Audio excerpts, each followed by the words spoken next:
गुरुन्मिलितं येन तस्मै श्रीगुरुवे नमः। श्रीचैतन्यमनोभीष्टं स्थापितं येन भूतले स्वयं रूप कदा मह्यं ददाति स्वपदान्तिकम्। हे कृष्ण करुणा सिन्धु दीनबन्धो जगत्पते गोपेश गोपिका कांत राधा कांत नमोस्तुते। तप्त कांचन गौरांगी श्री राधे वृंदावनेश्वरी वृषभानुसुते देवी प्रणमामि हरिप्रिये। वाञ्छाकल्पतरुभ्यश्च कृपा सिन्धुभ्य एव च पतितानां पावनेभ्यो वैष्णवेभ्यो नमो नमः। श्री कृष्ण चैतन्य प्रभु नित्यानंद श्री अद्वैत गदाधर श्रीवासादि श्री गौर भक्तवृंद। हरे कृष्णा कृष्णा कृष्णा हरे हरे, हरे राम राम राम हरे हरे। આગળ આવી જાઓ બધા, ત્રણની લાઈન બનાવીને આગળ આવી જાઓ બધા, એટલે પાછળ તમે આવી જાઓ.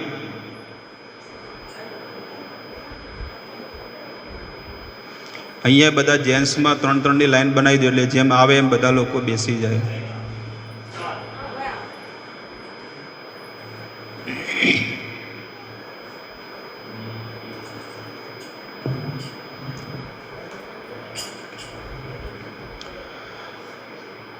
તો રવિવારીય કાર્યક્રમની અંદર ઉપસ્થિત સર્વ વૈષ્ણવોનું, ભગવાનના વાલા ભક્તોનું હાર્દિક સ્વાગત છે. આજે આપણે બધા એકત્રિત થઈને ભગવાનની લીલાનું સ્મરણ કરશું કે ભગવાન જગન્નાથને રથ ઉપર આરૂઢ કરીને એમને દ્વારકાથી વૃંદાવન લઈ જાય છે. આવો ભગવાનના ભક્તોનો ભાવ હોય છે.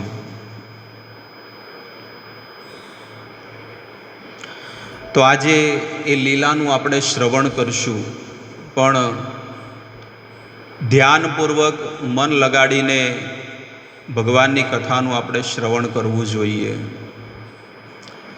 કૃષ્ણદાસ કવિરાજ ગોસ્વામીએ બહુ સુંદર રીતે એનું વર્ણન કર્યું છે કે કઈ રીતે ભગવાનની કથા આપણે સાંભળીએ કે ભગવાનની કોઈ પણ પ્રકારની સેવા કરીએ તો એમાં કેટલો ઉત્સાહ અને ઉમંગ આપણને હોવો જોઈએ. કવિરાજ ગોસ્વામી લખે છે, જય શ્રોતાગણ શુન કરી એક મન રથયાત્રા નિત્ય પ્રભુર પરમ મોહન.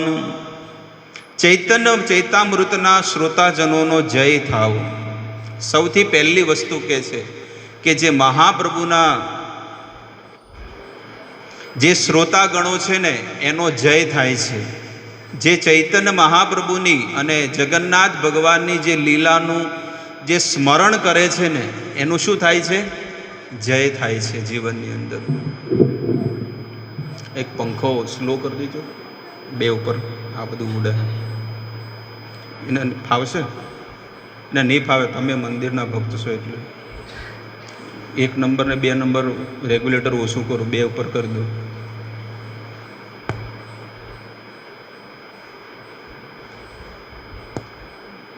બસ. જય શ્રોતાગણ શુન કરી એક મન. શું કે છે કે ચૈતન્ય મહાપ્રભુના શ્રોતાઓનો જય થાવ. રથયાત્રા ઉત્સવ સમયે મહાપ્રભુએ કરેલા નર્તન વિશે સાંભળો. કે જ્યારે રથયાત્રાના સમયે મહાપ્રભુએ જે નર્તન કર્યું છે, જે નૃત્ય કર્યું છે એને સાંભળો, પણ કેવી રીતે? શ્રદ્ધાપૂર્વક સાંભળો. તેનું નર્તન અત્યંત મનમોહક છે. કૃપા કરીને એને ધ્યાનપૂર્વક સાંભળો. હકીકતમાં દરેક લોકોએ સાંભળવું જોઈએ. એવું નહીં કે હું મોટો ભક્ત બની ગયો એટલે હું નહીં સાંભળું. ભગવાનની કથા દરેકે સાંભળવી જોઈએ. જ્યારે આપણે એમ વિચાર કરીએ કે મેં ઘણું સાંભળી લીધું છે, મારે સાંભળવાની કોઈ જરૂર નથી, તો હકીકતમાં એ મોટો ભક્ત નથી. એના જીવનની અંદર એ બહુ મોટો લોસ કરી રહ્યો છે. એટલે દરેક ભક્તોએ આ ભગવાનની કથાને સાંભળવી જોઈએ. આર દિન મહાપ્રભુ હૈયા સાવધાન, રાત્રિ ઉઠી ગણ સંગે કેલા પ્રાત સ્નાન. મહાપ્રભુએ બીજા દિવસે એટલે કે આગલા દિવસની વાત કરે છે કૃષ્ણદાસ કવિરાજ ગોસ્વામી, કે આગલા દિવસે જ એમને પ્લાન કર્યો કે આવતીકાલે રથયાત્રા અષાઢી બીજ છે અને આજે પણ એ જ સમય છે ને, એટલા માટે મેં આ પ્રસંગ લીધો કે કેવો ભાવ હોવો જોઈએ. શું કહે છે કે આર દિન મહાપ્રભુ હૈયા સાવધાન, પહેલા જ દિવસે સાવધાન થઈ ગયા કે આવતીકાલે અષાઢી બીજ છે, રથયાત્રા છે, એટલે પહેલા જ દિવસે પ્લાન કરી દીધો. અને અંતરંગ પાર્ષદો એમના જે સેવકોને કહી દીધું કે આપણે રોજ તો વહેલા ઉઠતા હતા, પણ આવતીકાલે વધારે વહેલા ઉઠવું પડશે, કેમ કે વધારે સેવા હોય ને. એટલે કે છે કે વહેલા ઉઠીને સૌથી પહેલું શું કર્યું? સ્નાન કર્યું. રાત્રિ ઉઠી મધ્ય રાતમાં એટલે કે લગભગ 2 વાગે જેવા ઉઠી ગયા અને ઉઠીને લોકોએ સ્નાન કર્યું. હવે કે છે પાંડુ વિજય દેખી બારે કરી લગમન, જગન્નાથ યાત્રા કેલ છાડી સિંહાસન. શ્રી ચૈતન્ય મહાપ્રભુ તેમના સાથી વૈષ્ણવો સાથે પાંડુ વિજય નામનો શ્રી ઉત્સવ જોવા ગયા. આ ઉત્સવ સમયે ભગવાન જગન્નાથ તેમના સિંહાસન પરથી રથ આરૂઢ થયા. ભગવાન જગન્નાથને જે પોતાનું જે મેન સિંહાસન હોય ને, ગર્ભગૃહ, ત્યાંથી ભગવાનને લઈ અને સ્નાન કરાવવામાં આવે છે. સ્નાન કરાવીને અનવસર કહેવામાં આવે. અનવસરનો અર્થ છે કે 15 દિવસ સુધી ભગવાન કોઈને દર્શન આપતા નથી. અને જે દિવસે ભગવાનને રથયાત્રા પર એટલે ભગવાનના રથ ઉપર જ્યારે બેસાડવામાં આવે ત્યારે એક સ્થાન ઉપર બેસાડવામાં આવે છે. અને એ જે દર્શનનું નામ છે, એને દર્શનનું નામ કહે છે પાંડુ વિજય. એ દર્શનનું નામ છે. આપની પ્રતાપ રુદ્ર લૈયા પાત્ર ગણ, મહાપ્રભુ ગણે કરાય વિજય દર્શન. રાજા પ્રતાપ રુદ્રે પોતે અને તેમના રસાલાને એટલે કે એમના સેવકોને સાથે લઈને શ્રી ચૈતન્ય મહાપ્રભુની સાથે આવેલા સર્વ ભક્તોને પાંડુ વિજય સમારંભના દર્શન કરાવ્યા. રાજા પ્રતાપરુદ્ર પાંડુ વિજય દર્શન જે છે ને એ દરેકને થતા નથી, પણ રાજા પ્રતાપરુદ્ર વિચાર કરે છે કે આજે મહાપ્રભુ એમના સેવકોને લઈને આવ્યા છે ભગવાન, તો મારે એમને પહેલા દર્શન કરાવવા જોઈએ. અને રાજા પ્રતાપરુદ્રએ સર્વપ્રથમ મહાપ્રભુ અને એમના પાર્ષદો, એમના જે સેવકો ભક્તો જે હતા ને, એમને પહેલા દર્શન કરાવ્યા. આ વસ્તુ પરથી આપણને જાણવા મળે છે કે જ્યારે કોઈ વરિષ્ઠ ભક્તો હોય, વરિષ્ઠ એટલે કે બહુ જૂના, જે ભક્તિમાં બહુ આગળ વધેલા છે એને વરિષ્ઠ ભક્ત કહે છે. તો અહીંયા આગળ એક સાબિત થાય છે કે જ્યારે કોઈ વરિષ્ઠ ભક્તોના સંગમાં રહે તો એને જે વસ્તુ મળે એ આપણને પણ મળે છે. અહીંયા જાણવા મળે છે. મહાપ્રભુની સાથે જેટલા પણ ભક્તો હતા, હકીકતમાં રાજા પ્રતાપરુદ્રને તો ઈચ્છા હતી કે મહાપ્રભુને દર્શન થાય, પણ એમની સાથે જે લોકો હતા ને એમને પણ ભગવાન જગન્નાથના પાંડુ વિજયના દર્શન થઈ ગયા. રથયાત્રામાં સૌથી પહેલા દર્શન કયા છે?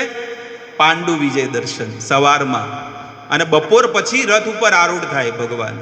બપોર પછી લગભગ 2 કે 3 વાગે ત્યારે રથ ઉપર આરૂઢ થાય છે. આપણે તો તમે તો કોઈ ગયા નહીં હોય, પણ અમે લગભગ 2 વખત રથયાત્રાના દર્શન કર્યા, અને એ પણ અષાઢી બીજને દિવસે જ કર્યા. કારણ કે મારા જે ગુરુદેવ છે ને એ લગભગ રથયાત્રાને દિવસે ઓરિસ્સામાં જ હોય છે. હવે નથી રહેતા, પણ પહેલાં ઘણી વખત ઓરિસ્સામાં ગયેલા છે કે મારે એ દિવસે મારે રથયાત્રાના દર્શન કરવા છે. અને આવતીકાલે અમારા ગુરુદેવનો જન્મદિવસ છે, પ્રાગટ્ય દિવસ, કે આ ભૂતલ પર એમનો આવિર્ભાવ, એમનો જન્મ થયો હતો. ભગવાનના કોઈ શુદ્ધ ભક્ત જ્યારે આ પૃથ્વી પર આવે છે તો એ ગમે તેવા દિવસે પણ નથી આવતા. એ જ્યારે 11 હોય, જન્માષ્ટમી હોય કે રથયાત્રાનો દિવસ હોય, એવા પવિત્ર દિવસોમાં એ સંતનો પ્રાગટ્ય દિવસ થાય છે. એટલે મહાપ્રભુ પરમ પૂજ્ય મહારાજજીનો જન્મ આવતીકાલે અષાઢી બીજને દિવસે થયો. અને શાસ્ત્ર કહે છે કે જ્યારે ગુરુદેવનો જન્મ દિવસ હોય ને એ દિવસે જો કોઈ ગુરુદેવના દર્શન કરવા જાય તો એ બહુ સૌથી સૌભાગ્યશાળી જીવાત્મા કહેવામાં આવે છે. એટલે એ દિવસે અમને લાભ મળ્યો કે મહાપ્રભુ એટલે ગુરુદેવના દર્શન કરવાનો. અહીંયા પ્રતાપરુદ્ર ચૈતન્ય મહાપ્રભુને એમના પાર્ષદો જેટલા પણ સેવકો છે એમને પણ આ બધું દર્શનનો લાભ આપે છે. અદ્વૈત નિતાઈ આદિ સંગે ભક્ત ગણ સુખે મહાપ્રભુ દેખે ઈશ્વર ગમન. શ્રી ચૈતન્ય મહાપ્રભુ અને તેમના મુખ્ય ભક્તો અદ્વૈત આચાર્ય, નિત્યાનંદ પ્રભુ, અન્ય વૈષ્ણવો ભગવાન જગન્નાથને રથારૂઢ જોઈ બહુ સુખ પામ્યા. આવું સુખ કે ભગવાન રથ ઉપર બેઠા હોય ને એ જે દર્શન કરે ને એ સુખ બહુ અદ્ભુત છે. જેવી રીતે તમે ક્યારે ગુલાબજાંબુ ખાધા ન હોય, ક્યારેક કોઈ એવી મીઠી વસ્તુ ખાધી ન હોય અને તમને ખાલી એમ કહીએ કે આ વસ્તુને આની અંદર આટલી ખાંડ છે, આની અંદર આટલું ઘી નાખેલું છે, કે આની અંદર આટલું મટીરિયલ છે અને આની અંદર આવી રીતે બનાવો તો ત્યારે આવી વસ્તુ બને છે. પણ જ્યાં સુધી તમે એ વસ્તુને ટેસ્ટ નહીં કરો ત્યાં સુધી એ સુખનું આસ્વાદન તમે નહીં કરી શકો. એટલે અહીંયા આગળ નિત્યાનંદ પ્રભુ અને જેટલા પણ ભગવાનના ભક્તો જે છે એ બધા લોકોએ જ્યારે ભગવાનના દર્શન કર્યા, જગન્નાથ ભગવાનના, એટલે એમના હૃદયમાં શું થયું? બહુ સુખ પામ્યા, બહુ સુખ થયું એમના હૃદયમાં. બલિષ્ઠ દયિતા ગણ યેન મત હાથી જગન્નાથ વિજય કરાય કરી હાતા હાથી. અને જ્યારે બધા લોકોએ ભગવાનના દર્શન કર્યા એટલે કે બલિષ્ઠ દયિતા એટલે બળવાન જે સેવકો હતા ભગવાનના પાર્ષદો, એ બધા લોકો કે જય જગન્નાથ, જય જગન્નાથ. ભગવાન જગન્નાથની જય કરતા કરતા એ ભગવાન જગન્નાથને છે ને પોતાના હાથેથી ઉપાડે છે. ભગવાન જગન્નાથનો બહુ વજન હોય છે, કારણ કે એ જગતના નાથ છે અને એને કોઈ ઉપાડી શકે. જ્યાં સુધી ભક્તની ઉપર કૃપા ન કરે ત્યાં સુધી ભગવાન જ્યાં સુધી છે ને ભક્તની ઉપર કૃપા ન કરે ત્યાં સુધી ભક્ત એને ઉપાડી શકતા. એટલે સૌથી પહેલાં શું છે, ભગવાનને પ્રસન્ન કરવા માટે છે ને એમને જય જયકાર કરે છે. જ્યારે ભગવાનનો જય જયકાર કરે એટલે ભગવાન પ્રસન્ન થાય કે ન થાય? એટલે કે છે કે જય જગન્નાથ, જય બલદેવ, જય સુભદ્રા. આવી રીતે એમનો જય જયકાર કરવામાં આવે છે. દયિતા શબ્દનો અર્થ એવો છે કે જેણે ભગવાનની દયા મેળવી છે. દયિતા શબ્દનો અર્થ શું છે? જેને ભગવાનની દયા મેળવી છે. અને આ દયિતા લોકો જે છે ને એ લોકો શબર જાતિના છે. શબર જાતિના એટલે કે ભૂંડનો વેપાર કરવાવાળા. ભૂંડ એટલે ડુક્કર, સુવર, અને એને લે વેચ કરવાવાળા આ લોકો છે. પણ આવા લોકોને પણ ભગવાન અપનાવે છે, સ્વીકાર કરે છે. શાસ્ત્રમાં વર્ણન છે કે આ દયિતા લોકોની ગણતરી કેટલી છે? ટોપ લેવલની છે. શ્રીલ પ્રભુપાદજી લખે છે કે બ્રાહ્મણ, ક્ષત્રિય, વૈશ્ય અને શૂદ્ર આ 4 વર્ણ છે. પણ આ જે દયિતા લોકો જે છે ને, દયિતાપતિ જે ભગવાનની સેવા કરે છે, આ 4 વર્ણોથી ઉપર છે. એટલા ભગવાન એને બહુ પ્રિય માને છે દયિતા લોકોને. આ લોકો ઉચ્ચ વર્ણ બ્રાહ્મણ, ક્ષત્રિય અને વૈશ્યથી પણ ઉપર ઉઠેલા છે અને તેઓ દૈતા તરીકે પ્રસિદ્ધ પામ્યા છે. ભગવાન જગન્નાથના આ સેવકો સ્નાન યાત્રાના દિવસથી માંડી ભગવાનને સિંહાસન પરથી લઈ જઈ રથ આરૂઢ કરે ત્યાં સુધી ભગવાનની સંભાળ રાખે છે. આપણે કેવું છે કે આપણે જ્યારે ભગવાનને ભોગ લગાવતા હોય તો ભોગ લગાવીને લોકો શું કરે?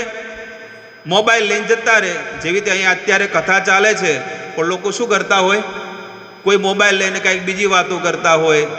પણ ભગવાનની દિવ્ય કથા ચાલુ હોય અને આપણે બીજી બધી વસ્તુઓ કરતા હોય તો થોડું ચાલે? ચાલે અમૃતસર પ્રભુ? તો પછી એટલે કે છે કે અહીંયા જો ભગવાનની દિવ્ય લીલા કથા ચાલુ હોય અને આપણે પોતાનું સ્થાન છોડી અને જતા રહીએ, બુદ્ધિમાનને તો ઈશારો કાફી છે. એટલે અહીંયા કે છે કે ભગવાનના જે ભક્તો હોય ને એ એક ઘડી માટે પણ ભગવાનની સેવા છોડતા. કારણ કે આપણે ભગવાનની કથા સાંભળીએ, 1 કલાક માટે આપણે બેસીએ ને ભગવાનની કથા, કારણ કે આપણા આ ક્ષેત્રની અંદર ભગવાનની કથા સાંભળવા મળતી નથી. એટલા માટે આપણે સાંભળવી જોઈએ. જ્યાં સુધી આપણે કથા બેસીને સાંભળશું નહીં ત્યાં સુધી ભગવાનનો આવિર્ભાવ આપણા હૃદયમાં નહીં થાય. એટલા માટે ભગવાનનો આવિર્ભાવ જો આપણા હૃદયમાં કરવો હોય તો આપણે શું કરવું જોઈએ? ભગવાનની કથાને સાંભળવી જોઈએ. આપણે જ્યારે ભગવાનને ભોગ લગાવીએ એટલે ભોગ લગાવીને શું કરીએ છીએ? આપણે આપણું કામ કરીએ, પણ ભગવાનને કાંઈક જોઈતું હોય તો? એટલે અહીંયા આગળ શું લખે છે કે દૈતાપતિઓ છે ને એ 15 દિવસ સુધી જ્યારે સ્નાન કરાવવામાં આવે અને સ્નાન કરવાથી લઈને રથ ઉપર જ્યાં સુધી આરૂઢ ન થાય ત્યાં સુધી એમની સેવા કરે છે. અને એક ઘડી માટે પણ ધારો કે એક સેવામાં બીજો લાગી ગયો હોય, બીજાને કોઈ કામ હોય તો ત્રીજાને સોંપીને જાય છે. એટલે અહીંયા કહે છે કે એક ઘડી માટે પણ ભગવાનની સેવા માટે અલગ પડતા નથી. જ્યારે ભગવાનને ભોગ લગાવીએ એટલે આપણે ભગવાનના પ્રાંગણમાં બેસવું જોઈએ. શું કરવું જોઈએ? ભગવાનને જ્યારે ભોગ લગાડતા હોય તો આપણે શું કરવું જોઈએ? બહાર બેસવું જોઈએ. જેવી રીતે આપણા ઘરે કોઈ મહેમાન આવ્યા હોય અને મહેમાનને આપણે તપેલી ને થાળી બધું આપી દે કે જો અમે તો રસોડામાં જઈએ છીએ, તમારે જે ખાવું ખાઈ લો. આવું કરીએ છીએ? સાચું બોલો. એક સાધારણ માણસને પણ જો તમારે એને પ્રસન્ન કરવા હોય, એને જમાડવા હોય તો તમે શું કરો છો? તમારા ઘરે કોઈ મહેમાન આવે તો તમે બાજુમાં નથી બેસતા? ભાઈ કે શાક થોડું લો ને, આ લાડવો તમે લીધો જ નહીં, લાડવો તો લીધો જ નહીં, દાળ પીવો, દાળ કેવી છે, મીઠું આપું, રોટલી લેજો. હા, આપણે કેટલી વાર પૂછીએ છીએ, 1 2 3 4, પણ ભગવાનને જે ભોગ લગાવીએ ત્યારે કોઈ પૂછે છે ભગવાનને કે લાવો ભગવાનના પ્રાંગણમાં બહાર જ્યારે ભગવાનને ભોગ લાગ્યો હોય તો આપણે ભગવાનને બહાર બેસીને માળા કરવી જોઈએ, તો ભગવાનને બહુ સુખ મળે. એટલે અહીંયા શીખવાડે છે આ દૈતાપતિઓ કેમ ભગવાનના આટલા પ્રિય છે, કેમ આટલી શુદ્ર એટલે કે નિમ્ન કુળમાં જન્મેલા હોવા છતાં પણ ભગવાન એને કેમ પ્રેમ કરે છે. એનું શું કારણ છે? એનું કારણ આ છે કે 24 કલાક એ ભગવાનની સેવામાં તત્પર છે. પણ આપણે બીજી સેવામાં હોય, આપણે મોબાઈલની સેવામાં હોય, કાં તો ટીવી જોતા હોય, મોબાઈલ જોતા હોય, પેપર વાંચતા હોય. એ તો જમશે હમણાં 15 મિનિટ પછી શું કરશું? ટંકોરી વગાડશું એટલે ભોગ થઈ ગયો. એટલે આ જે વસ્તુ છે ને આ શુદ્ધ વસ્તુ નથી. આ માત્ર આપણે ફોર્માલિટી કરી રહ્યા છે. શું છે કે બસ મારો આ નિયમ છે કે આ કરવાનું છે, ઓલું કરવાનું છે. એટલે કે છે કે શબર જાતિમાં હોવા છતાં પણ ભગવાન એને આટલો કેમ પ્રેમ કરે છે? કારણ કે એ ભગવાનની સેવા કરે છે. ભગવાન જગન્નાથને અનવસર વખતે મિષ્ઠાનનો ભોગ ધરાવવામાં આવે છે. અનવસરનો અર્થ છે કે 15 દિવસ જ્યારે ભગવાન દર્શન નથી આપતા અને ભગવાન બીમાર પડી જાય એટલે ભગવાનના સ્વાસ્થ્ય માટે અલગ અલગ પ્રકારના ફ્રૂટ હોય એનો જ્યુસ એમને પીવડાવવામાં આવે. આપણે તમે જુઓ કે કોઈ બીમાર માણસ હોય તો લોકો સૌથી પહેલાં શું લઈ જાય? નારિયેળનું પાણી લઈ જાય. કોઈ પણ વ્યક્તિ હોય શું લઈ જાય? નારિયેળનું પાણી, કંઈક જ્યુસ લઈ જાય. એટલે અહીંયા પણ ભગવાન જગન્નાથને શું કરે છે?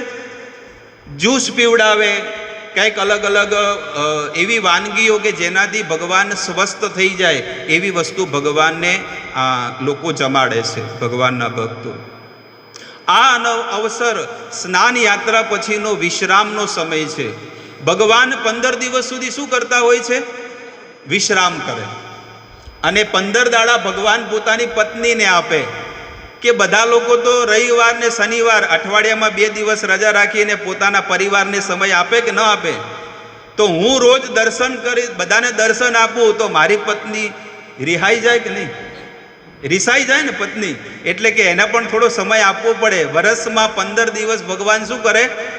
અનઅવસરનો અર્થ છે કે હવે હું મારી પત્નીને સમય આપીશ. કારણ કે મારે પણ આગળના જે વર્ષોમાં પણ ભગવાનને કહે છે કે મારે પણ બધા ભક્તોને દર્શન દેવાના હોય ને, એટલે ભગવાન છે ને પોતાની પત્નીને 15 દિવસનો સમય આપે. અને આવી રીતે જગન્નાથ ભગવાનને અલગ અલગ પ્રકારના ભોગ લગાવવામાં આવે છે 15 દિવસમાં. તેથી આ દરમિયાન તેમને ફળના રસ સ્વરૂપે ઔષધિઓ આપવામાં આવે છે. કહેવાય છે કે પૂર્વે શરૂઆતમાં શબર જાતિના લોકો ભગવાન જગન્નાથનું પૂજન કરતા હતા અને તે વખતે પણ અર્ચા વિગ્રહ નીલમાધવ તરીકે પ્રસિદ્ધ હતા. આ બધી વસ્તુ ઘટના આપણા મગજમાં બેસવી બહુ અઘરી છે, પણ જો તમે મન લગાડીને શાંતિપૂર્વક ધ્યાનપૂર્વક તમે સાંભળો ને તો તમારા હૃદયમાં ઉતરશે. બ્રહ્માજીનું આયુષ્ય બહુ લાંબુ છે. બ્રહ્માજીનું આયુષ્ય બહુ લાંબુ છે. કેટલું લાંબુ છે ખબર છે?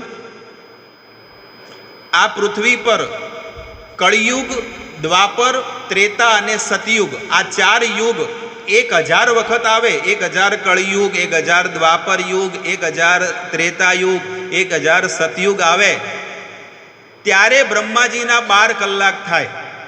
કેટલા? ખાલી 12 કલાક. અહીં 12 કલાક એટલે સતયુગ કેટલાનો છે ખબર છે? 17,28,000, ત્રેતાયુગ 12,96,000, દ્વાપર યુગ 8,64,000 અને કળિયુગ 4,32,000.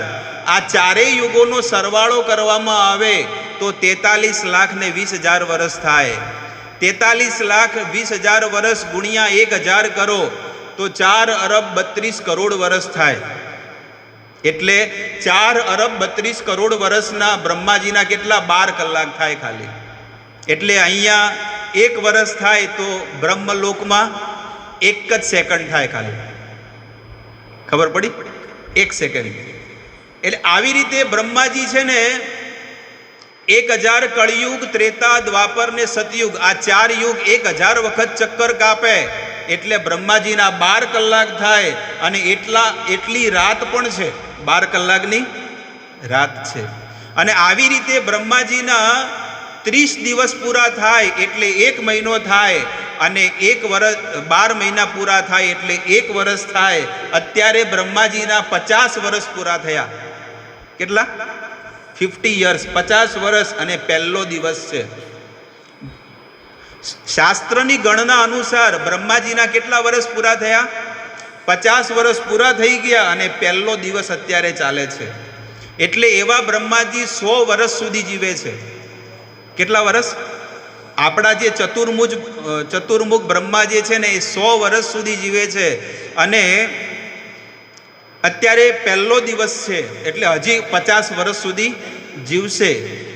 તો શાસ્ત્ર કહે છે કે બ્રહ્માજીના આગળના જે 50 વર્ષ જતા રહ્યા એમાં ભગવાન નીલમાધવ તરીકે પૂજાય છે.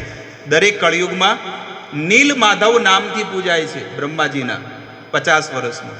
પણ બ્રહ્માજીના જ્યારે 51મું વર્ષ જ્યારે બેસે એના પછી ભગવાન કયા રૂપે પૂજાય છે? જગન્નાથ રૂપે પૂજાય છે. હવે પછીના જે 50 વર્ષ છે એ 50 વર્ષમાં ભગવાન નીલમાધવ નહીં પણ ભગવાન જગન્નાથ રૂપે પ્રગટ થશે દરેક કળિયુગની અંદર. તો આવી રીતે આ બધી સમયની ગણના છે.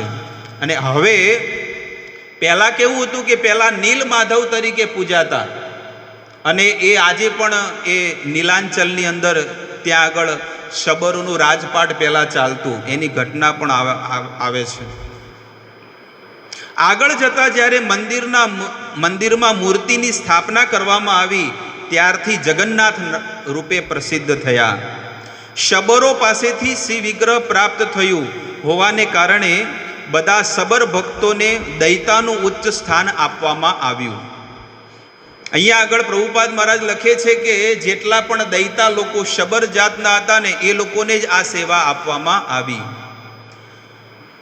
કતક દૈતા કરે સ્કંદ આલંબન, કતક દૈતા ધરે શ્રીપદ ચરણ. ભગવાન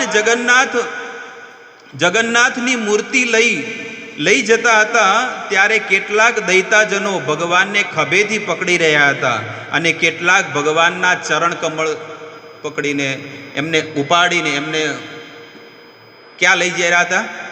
એમને ઉચકીને ભગવાનના એમના રથમાં લઈ જઈ રહ્યા હતા. કતિ તટે બદ્ધ દ્રઢ સ્થળ પટક ડોરી, દુઈ દેહી દૈતા ગણ ઉઠાયતા ધરી. ભગવાન જગન્નાથની એમના વિગ્રહને કમરે જાડી રસ્સી રેશમી દોરડું બાંધેલું હતું, કારણ કે બધા લોકો પકડી ન શકે અને કદાચ છૂટી જાય તો, એટલે દોરડેથી બાંધી અને એમને કોઈ કમરથી, કોઈ ખભેથી, કોઈ પગેથી એ ભગવાન જગન્નાથને ઉપાડે છે. અને જેવા ઉપાડે એટલે લોકો જોરથી ધ્વનિ કરે, જય જગન્નાથ, જય જગન્નાથ. એવી રીતે ભગવાન જગન્નાથની જય કરે. અને જેવું એમ જય કરે એટલે ભગવાન હળવા થઈ જાય. ભગવાન કેવા થઈ જાય? એકદમ હળવા, રૂ જેવા થઈ જાય. બધા લોકો ઉપાડે. પછી બધા લોકો કે જો મેં ભગવાનને ઉપાડ્યા, પેલો કે નહીં તે નહીં, મેં બળ કર્યું એટલે ભગવાન ઉપા થયા છે. આવી રીતે ભગવાન જગન્નાથને ઉપાડે. અને જ્યારે ઉપાડે એટલે બધા લોકો થાકી તો જાય, થાક તો લાગે ને ઉઠાવે એટલે. ભગવાન વિચાર કરે કે જો આ લોકો બધાને અહંકાર આવી ગયો કે મેં ઉપાડ્યા, એટલે ભગવાન ફરીથી પોતાનું વજન વધારી દે પાછો. ભગવાન ફરીથી વજન ઉપાડે એટલે વધારી નાખે.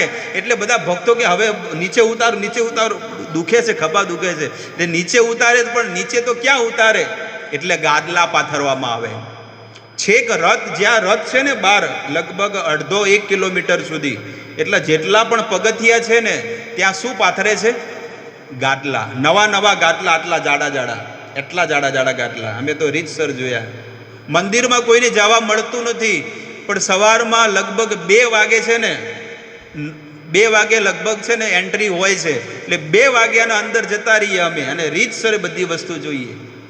2 વાગ્યાના અંદર ગયેલા, ખાધા પીધા વગર રાતના 2 વાગે ને પછી બપોરે 2 વાગે 12 કલાક સુધી એ ખાલી ગાદલાના દર્શન કરવા માટે અમે આ મંદિરમાં રહ્યા હતા. બોલો.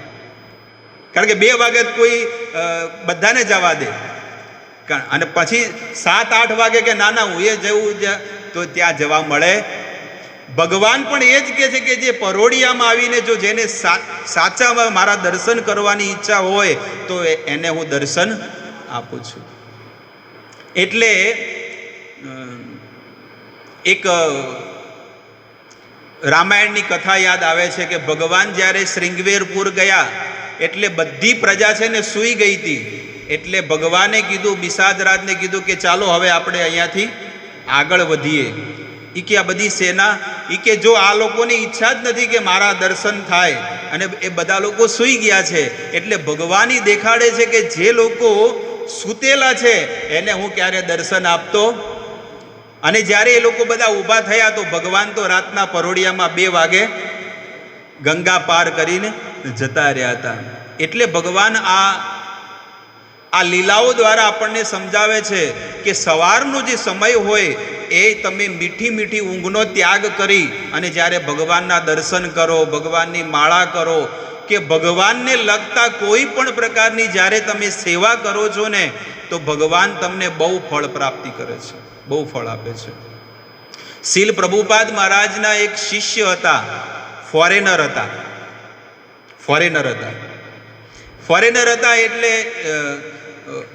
મંદિરમાં ભગવાનના દર્શનની કોઈની એન્ટ્રી જગન્નાથપુરીમાં છે ને કોઈ પણ 12 દેશના જે લોકો ભોરિયા લોકો છે ને એને એન્ટ્રી નથી.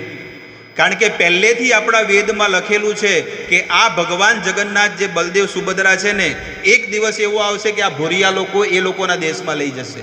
અને હકીકતમાં થશે એ ઘટના. એટલે આ લોકોએ શું કર્યું કે કોઈ ભૂરિયા લોકોને અંદર જવા જ ના દેવાના. પછી કેવી રીતે થશે?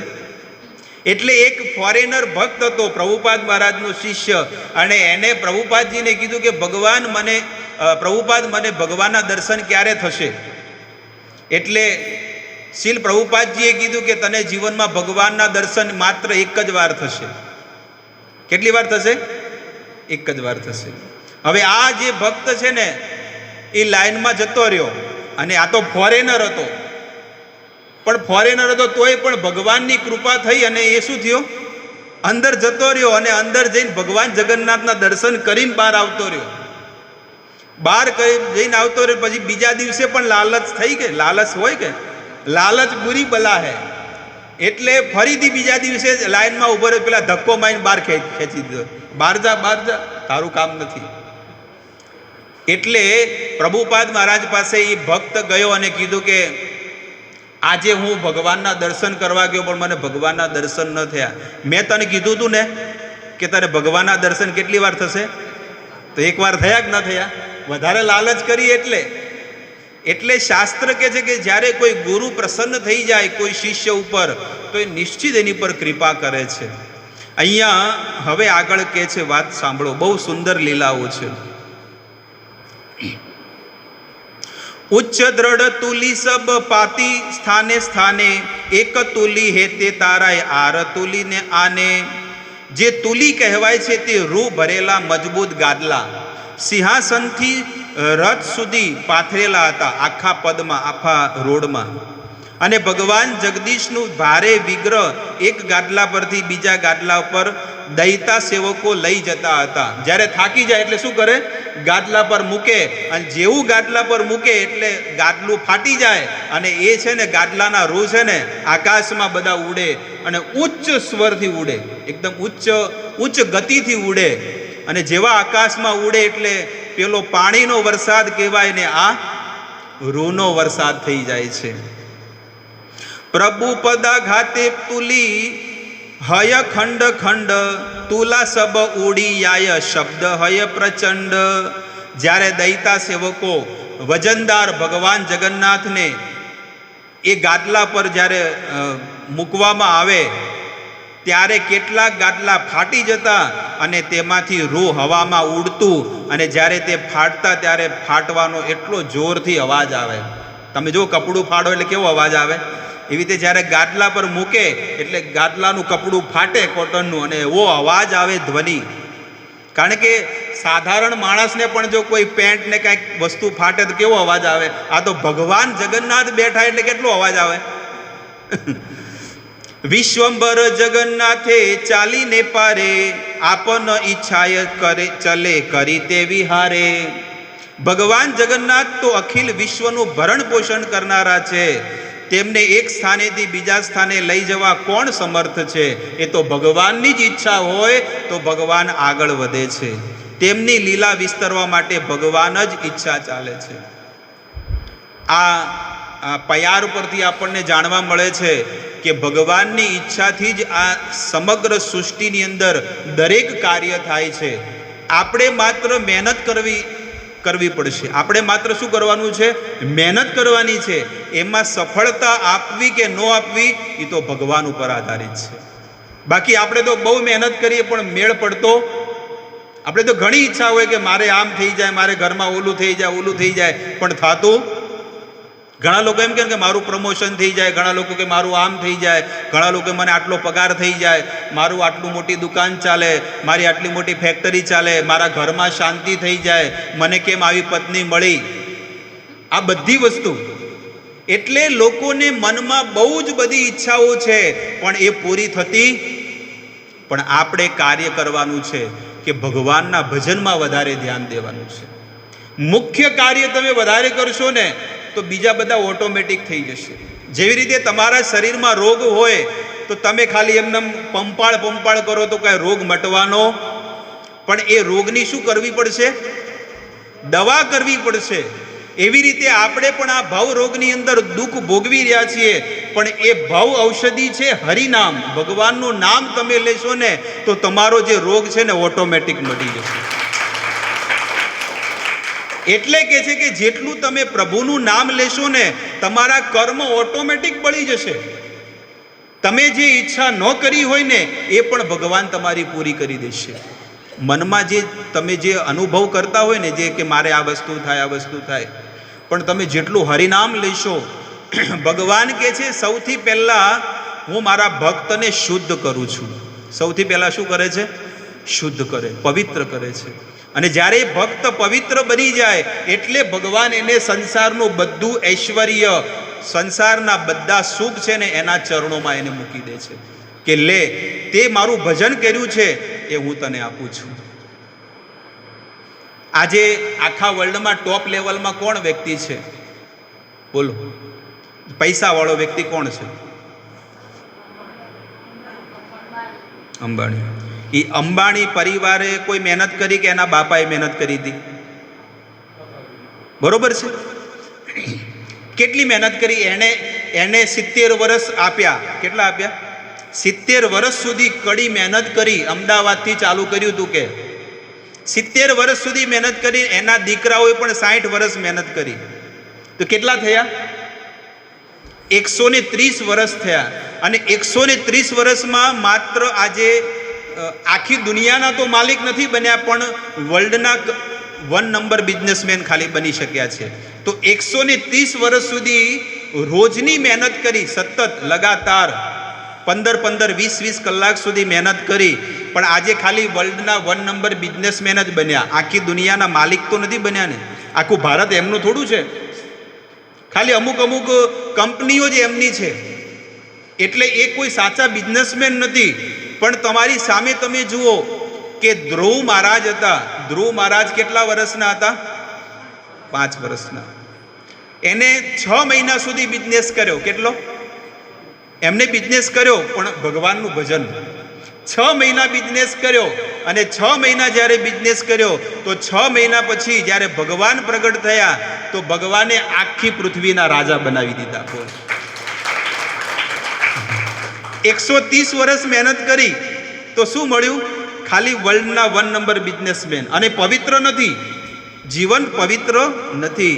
પણ ધ્રુવ મહારાજ તમે જુઓ કે 6 મહિના મહેનત કરી તો ભગવાન પ્રગટ થયા અને એક છત્ર 36,000 વર્ષ સુધી રાજપાટ કર્યું. અને આ આવનારી પેઢી બિઝનેસ કરી શકશે કે નહીં કરી શકે એની કોઈ ગેરંટી નથી.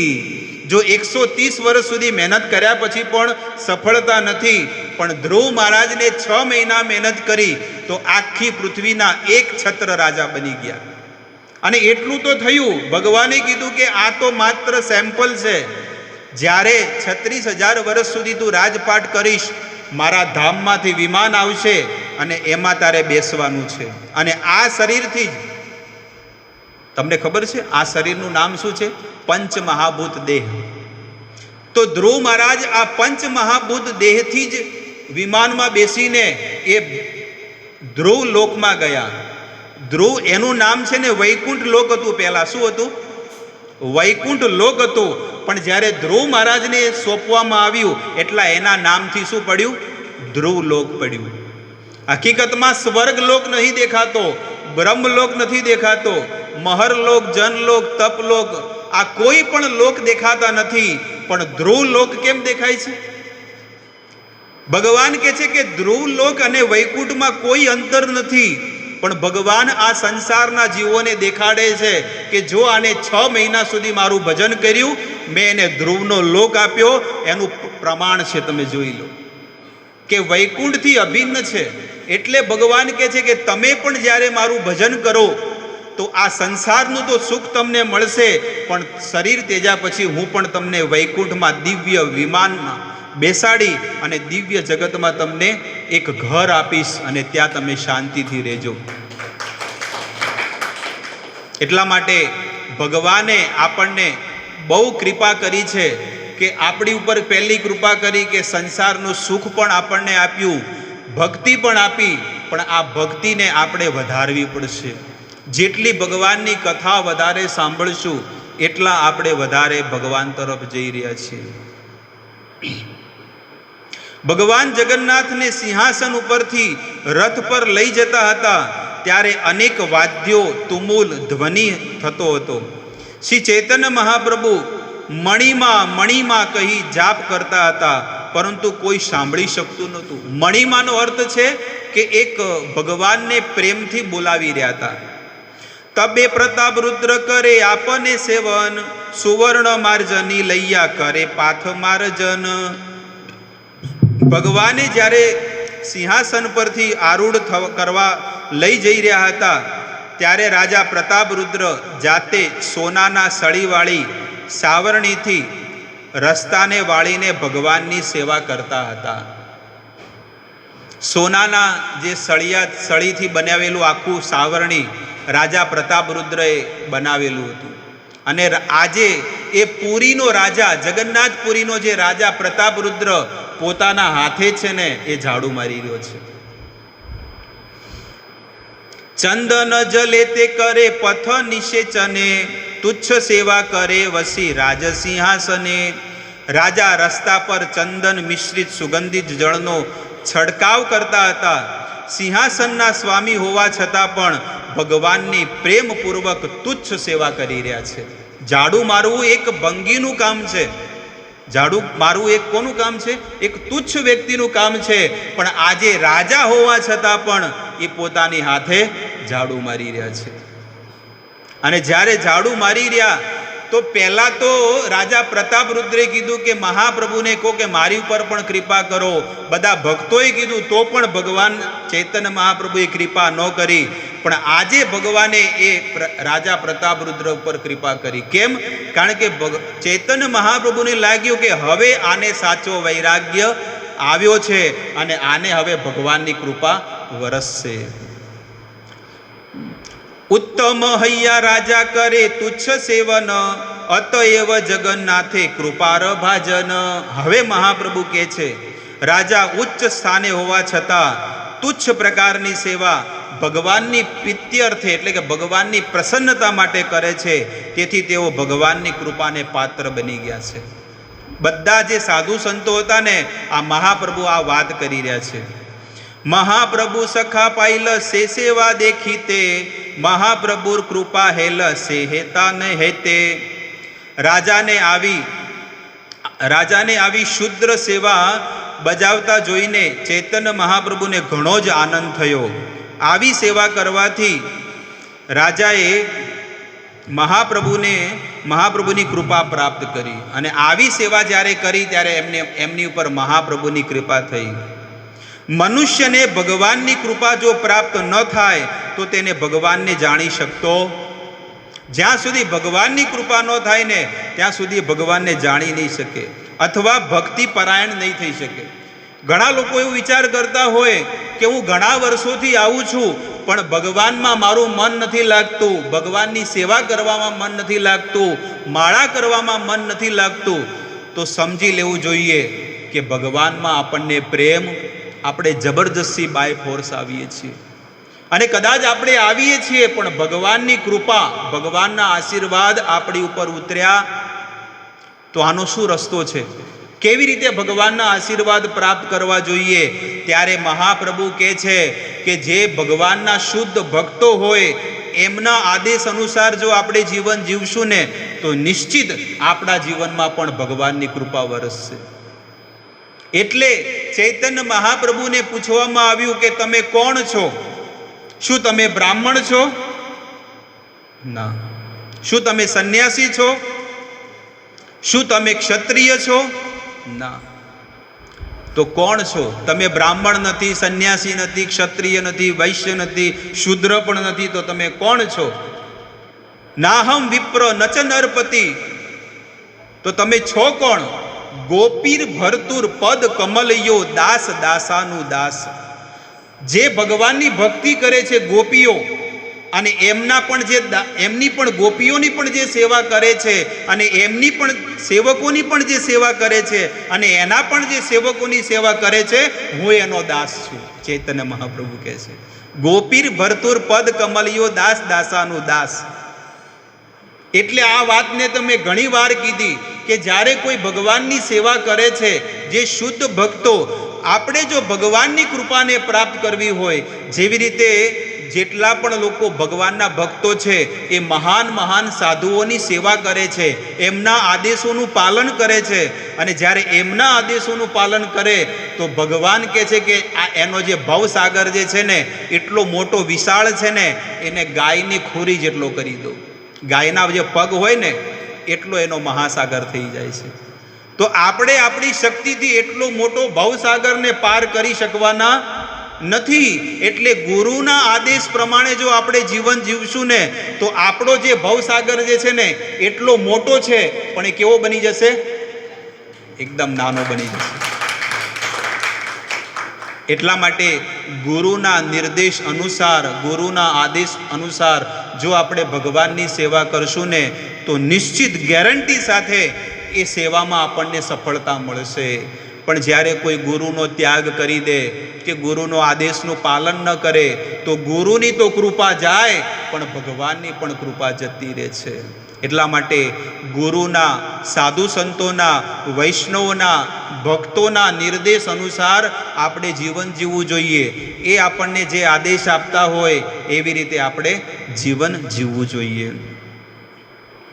એનો શ્લોક આપે છે શ્રીમદ ભાગવતમાં, અથાપી તે દેવ પદાંબુજદ્વય પ્રસાદ લેસાનુગૃહિત એવહિ જાનાતિ તત્વમ ભગવત મહિમનો ન ચાસ્યમ એકો અપી ચિરમ વિશંતિ. શ્રીમદ ભાગવતમાં લખેલું છે, સુખદેવજી કહે છે ભગવત કૃપાનો થોડો અંશ પણ જેને પ્રાપ્ત થયો હોય, ભગવાનની કૃપાનો થોડોક અંશ પણ જેને પ્રાપ્ત થયો હોય તે જ તેમને જાણી શકે છે. ભગવાનને જાણવા અન્ય લોકો સૈદ્ધાંતિક અનુમાનો ભલે કરતા રહે પરંતુ તેમને વિશે કશું જાણી શકતા. આજે તમે જુઓ ઘણા લોકો બહુ મોટા મોટા ધર્મના પ્રચારક હોય છે, પણ એ લોકો છે ને ભગવાનની કૃપા વગર ભલે દુનિયામાં લોકો ભબકો કરતા હોય પણ એ લોકો ભગવાનની કૃપાને પાત્ર નથી. પણ અમુક સંતો, ઘણા લોકો કે તમારી કથામાં કોઈ આવતું નથી, ત્યારે એ સંતો જવાબ આપે છે કે હું લોકોને માણેક આપું છું, મણી આપું છું. હું લોકોની જેમ કોઈ ધૂળ આપતો નથી. હું લોકોને સાચો મણી શું છે? રામ નામ લોકોને આપું છું. સાચા સંતો શું આપે છે? રામ નામ આપે. પણ બીજા બધા ચમત્કાર કરીને ધૂળ આપે કે લો ગાડી ને બંગલા. અરે મારી પર તો ગુરુની કૃપા બની ગઈ, આજે તો હું સુખી છું. ગાડીઓ ને બંગલા ને મારી દીકરીને હારો જમાઈ મળી ગયો અને લંડનમાં રહે છે, બસ ભક્તિ મળી ગઈ. એ નથી. એટલે અહીંયા આગળ કહે છે કે ભગવાનની કૃપા પ્રાપ્ત કરવા માટે સાચા સદગુરુનું શરણ લેવું જોઈએ. ભગવાન જગન્નાથને પૂર્ણ પુરુષોત્તમ પરમેશ્વર શ્રી કૃષ્ણ તરીકે જે માની લે છે તેને જ કૃષ્ણ અને ગુરુની કૃપા પ્રાપ્ત થઈ છે. જેના જીવનમાં એક સાર મળી ગયો કે મારા જીવનના નાથ કયા છે? મારા જીવનના નાથ છે જગન્નાથ, અને જગન્નાથની જ હું સેવા કરીશ. બસ આવી રીતે એક જ ધારા, જેવી રીતે ગંગાની ધારા કેવી રીતે વહે છે, કોઈ દિવસ અટકી કે ના હવે ઘણું આખું વહેણ ચાલતું રહ્યું, એક કામ કરું ને 2 દિવસ આરામ કરું, થયું છે ક્યારે? ગંગાની ધારા નિત્ય નિરંતર પહાડોમાંથી વહેતી રહે છે. એ અજત અવિરસ સમુદ્રમાં મળે છે. એવી રીતે ભગવાનનો જે ભક્ત હોય એ જગન્નાથ ભગવાનની સેવા કરતા નિત્ય નિરંતર એટલી એની ધારા ભક્તિની વહેતી રહે છે કે ડાયરેક્ટ એને વૈકુંઠનું ધામ આપી દે છે. એટલી બધી ભગવાનની કૃપા એની પર થઈ જાય છે. બ્રહ્માંડ ભ્રમિતે કોન ભાગ્યવાન જીવ, ગુરુ કૃષ્ણ પ્રસાદે પાએ ભક્તિ લતા બીજ. ભક્તિ લતાનું બીજ જ્યારે કોઈ પણ ભક્તના હૃદયમાં અંકુરિત થાય છે, એ ભક્તિનું બીજ કોણ રોપે છે? આજે તમે ને હું, આપણે બધા લોકો સંસારમાં ભટકતા હતા, નતા ભટકતા? પણ આપણા હૃદયમાં ભક્તિનું બીજ આરોપણ કોને કર્યું? કોણે મંદિરે આવતા કર્યા? કોણે ભગવાનની માળા કરતા કર્યા? તમે જુઓ કે આ સંસારમાં કોઈને રોટી, કપડાં, મકાન આપો એ મુખ્ય નથી. શાસ્ત્ર કહે છે, ભક્તિ સિદ્ધાંત મહારાજ કહે છે કે તમે આખી પૃથ્વી પર રહેલા જેટલા પણ મનુષ્યોને રોટી, કપડાં ને મકાન, એક પોતાનું મકાન આપી દો, બંગલો, એને આ જીવનની જવાબદારી આપી દો. જવાબદારી એટલે કે એને બધું આપી દો કે તમારી આખા જીવનની જવાબદારી મારી, હું તમને રોટી કપડાં ને બધું આપીશ. કોઈ આપી શકે? પણ કદાચ કોઈ જીવાત્માને આપી દે અને એના બદલામાં એક જ ભક્તને, એક જ જે અજ્ઞાની જીવાત્મા છે એને એના જીવનમાં ભક્તિ આપે, માળા કરવાનું શીખવાડે, 11 ભગવાનની સેવામાં અને ભક્તિ કરતા શીખવાડે અને ભગવાનનો ભક્ત બનાવી દે, તો આખી પૃથ્વીના તોલે પણ નથી આવતો. એક જીવને ભગવાન તરફ જો કોઈ વાળે ને તો આખી સૃષ્ટિમાં રોટી કપડાં મકાન આપે ને તો એના તોલે આવતું નથી. આજે તમે જુઓ કેટલા લોકો ભગવાનની સેવામાં લાગી ગયા. એટલે કે છે બ્રહ્માંડ ભ્રમિતે ભ્રમિતે ભ્રમિતે કોણ ભાગ્યવાન જીવ. શું કે છે મહાપ્રભુ? કે છે કે ગુરુ કૃષ્ણ પ્રસાદે પાએ ભક્તિ લતા બીજ. એ આ સંસારમાં લાખો ને કરોડો લોકો આ સૃષ્ટિમાં ભમી રહ્યા છે. બ્રહ્મા, ઇન્દ્ર, સૂર્ય, ચંદ્ર, મનુષ્યો આ બધા શું કરી રહ્યા છે? ભમી રહ્યા છે. એટલે કે છે કે બ્રહ્માંડ ભ્રમિતે ભ્રમિતે કોણ ભાગ્યવાન જીવ.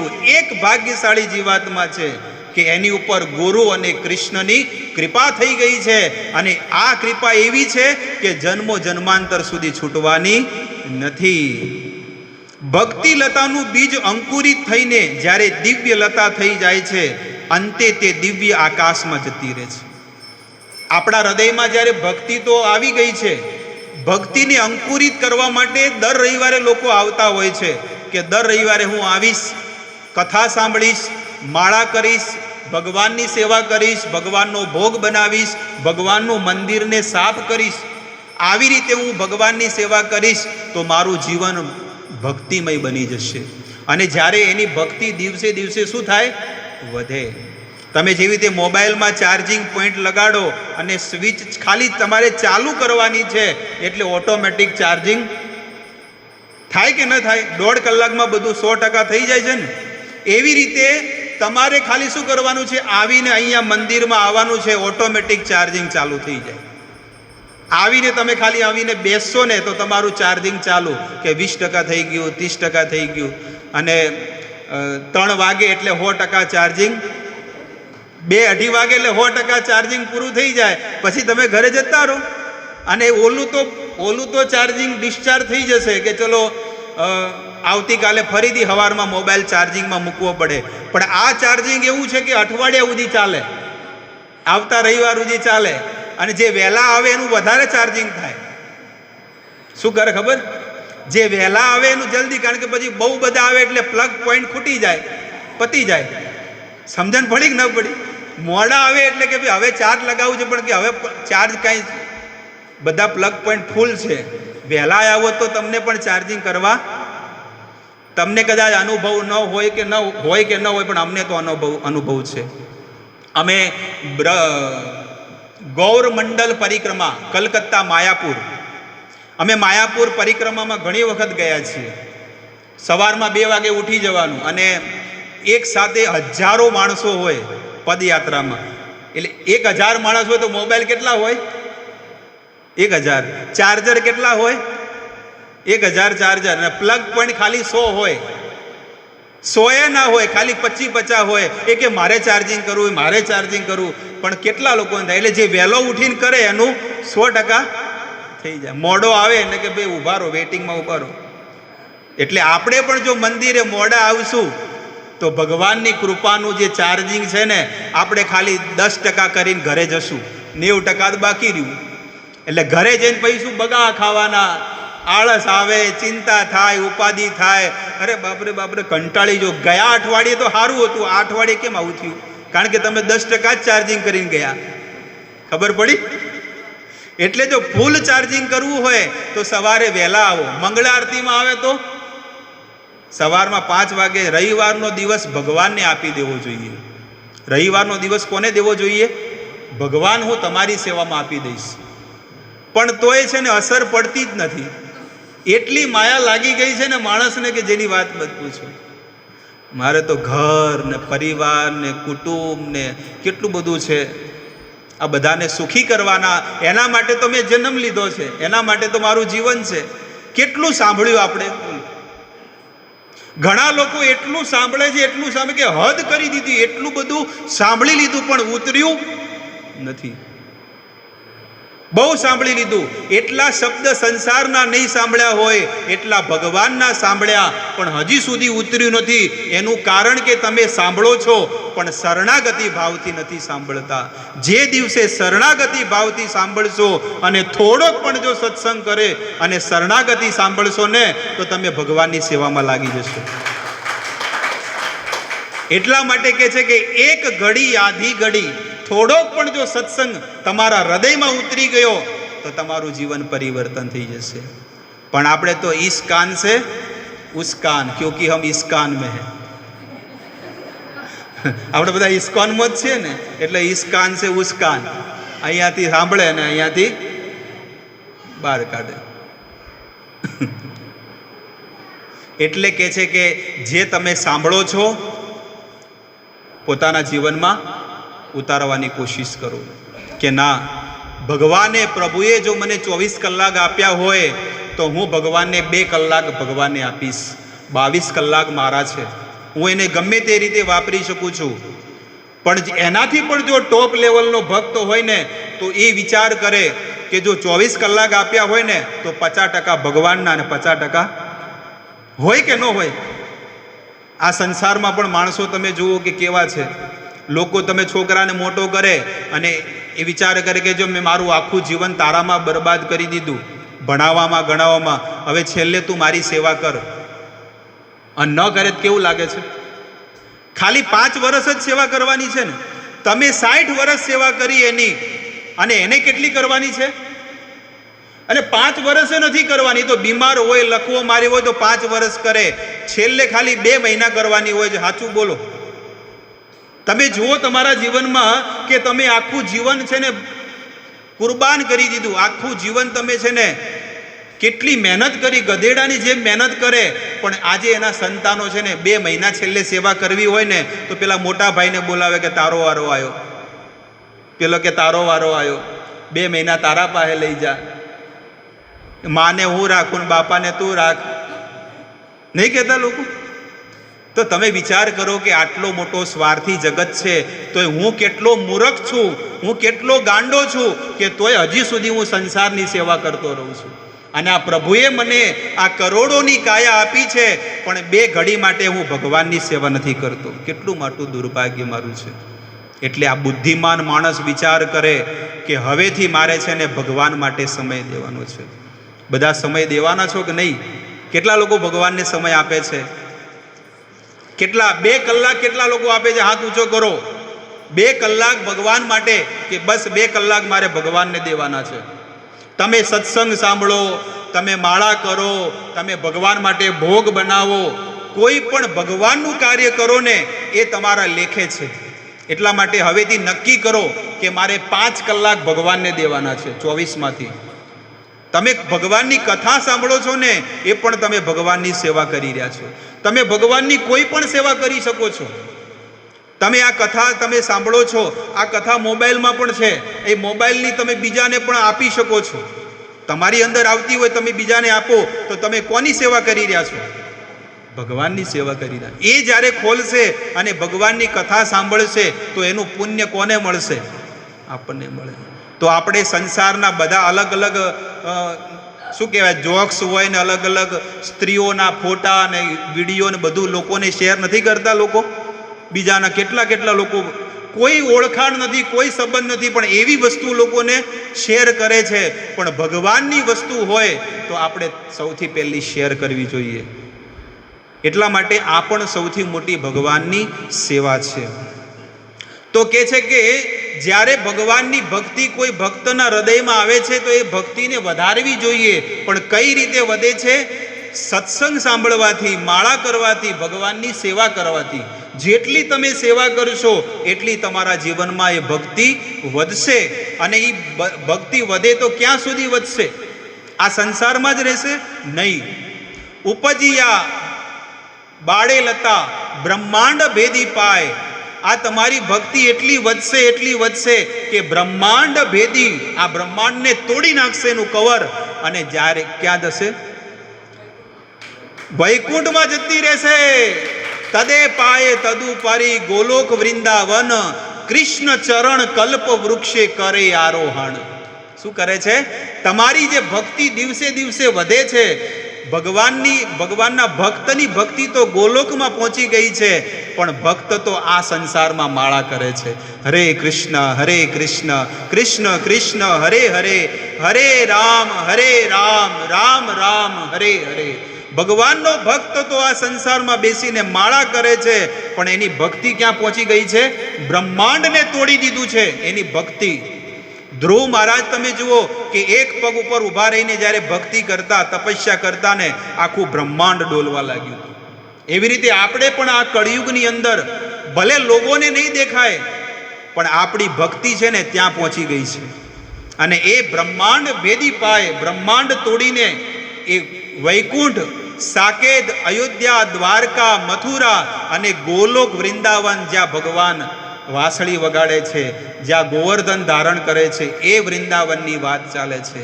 એ વૃંદાવનમાં કુંજ ગલીમાં ભગવાન રાધિકા સાથે છે, અને એમના ચરણોમાં શું છે? ગોલોક વૃંદાવન. એમના ચરણમાં આપણી ભક્તિ નાચી રહી છે. એ કેવી રીતે અનુભવ થશે ખબર છે? આપણા જીવનમાં આપણે જ્યારે માળા કરશું ને તો આપણને આનંદ મળશે, ભક્તિ કરશું તો આનંદ મળશે. અત્યારે તો મરેલા ક્યારે પતે માળા, બસ છે ને. સેવા આપણને હોય, ભગવાનની હોય, કોઈ પણ હોય. હવે આ ક્યાંથી આપી દીધું? હવે એક કામ કરું, આવતા રવિવાર થોડો મોડો આવીશ. રોજ શાક સમરાવા બિહાર દે છે, રોજ આ વસ્તુ કરે છે, આમ કરે છે, ઓલું કરે છે. એટલે સેવામાં જો આનંદ ન આવે તો સમજી લેવું જોઈએ કે આપણી ભક્તિ હજી સુધી ત્યાં પહોંચી. જેટલો તમે આનંદ આવશે એ ભગવાનના ચરણમાં આપણી ભક્તિ ઉછળશે, બહુ આનંદ આવશે. ભક્તના હૃદયમાં પ્રતિ પદમ પૂર્ણામૃત આસ્વાદનમ. શાસ્ત્ર કહે છે કે ભક્તના હૃદયમાં શું થાય છે? પ્રતિ પદમ, ડગલે ને પગલે એના જીવનમાં શું થશે? પૂર્ણ અમૃત આસ્વાદનમ. અત્યારે તો ઝેર નીકળે છે, બોલો. કંટાળો આવે, દુઃખ થાય, ક્યાંથી આ રવિવાર આવ્યો, ના આવ્યો તો સારો હતો. મંદિરે જવું પડશે, હવે શું કરીએ? બેહવું પડશે, કથા સાંભળવી પડશે, બધા મોટા મોટા તપેલા ધોવા પડશે, છે ને. માણસો એક કંટાળો આવે કોઈ માણસને કે દર રવિવારે આનું આ જ કરવાનું. માળા રોજ ઘરમાં બેસીને માળા કરવાની, રોજ ભગવાનની સેવા કરવાની. એટલે આ જ્યારે તમારા જીવનમાં આ વસ્તુ થાય ને તો સમજી લો કે તમારામાં જીવનમાં ભક્તિ ઉતરી નથી. અમારા લગભગ 20 વર્ષ થઈ ગયા, પણ એક જ ધારાથી ભક્તિ ચાલે છે. એક જ ધારાથી રોજ સવારે 4 વાગે ઉઠવું, એટલે ઉઠવું ફરજિયાત. એવું નહીં કે આ ચોથી હવે લાઇટ ચાલુ કરી આ અમૃતસરને, એવું અમે કોઈ કહેતા નથી. પણ જ્યારે 4 વાગે એટલે નાહી ધોઈને આવે એટલે પહેલી સ્વિચ ચાલુ કરે, એટલે અમારે પણ ઉઠવું. ન કે અમે ઘરે ન રહીએ. જો અમારે ભક્તિ ન કરવી હોય તો અમે ઘરે રહીને આરામથી રહીએ ને, ખાલી બપોરે આવીને જોઈ લે મેનેજમેન્ટ કરીને કે ભાઈ બધું કેમ ચાલે છે, બરોબર છે કે આ ખૂટે છે, લો પૈસા અને લાવી દેજો. નહીં, પણ આ જાતે કેમ કરીએ છીએ કે આપણી ઇન્દ્રિયો પવિત્ર થાય, કે આપણે બધો સામાન લાવીએ, શાકભાજી લાવીએ, કરિયાણું લાવીએ, લાઇટ બિલ ભરીએ, કોઈ પણ કાર્ય કરીએ છીએ એમાં શું છે? ભગવાનની સેવા કરી રહ્યા છીએ.